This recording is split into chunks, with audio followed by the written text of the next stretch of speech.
Champions ট্রফির সেমিফাইনালে মঙ্গলবার ভারতের কাছে হেরে বিদায় নেয় অস্ট্রেলিয়া। অজিদের বিদায়ের পর ওয়ানডে ক্রিকেটকে বিদায় জানিয়েছেন চ্যাম্পিয়ন্স ট্রফিতে দলকে নেতৃত্ব দেওয়া স্টিভেন স্মিথ।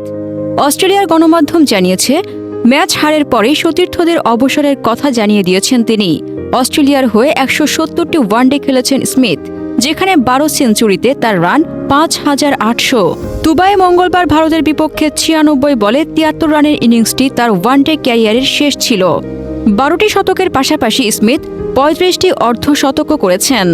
সময়ের অন্যতম সেরা ব্যাটসম্যান ছিলেন স্মিথ। সাম্প্রতিক সময়ের আলোচিত প্যাপ পরের একজন তিনি। ওয়ানডে ক্রিকেটকে বিদায় বললেও এখনও টি-২০ ও টেস্ট ক্রিকেট খেলার ব্যাপারে কোনো সিদ্ধান্ত জানাননি স্মিথ।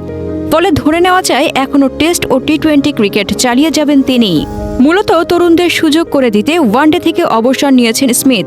বিদায়ের বেলায় স্মিথ বলেছেন, এখন ২০২৭ বিশ্বকাপের জন্য প্রস্তুতি নেওয়ার উপযুক্ত সময়, তাই আমি মনে করি সরে যাওয়ার এটাই সঠিক মুহূর্ত।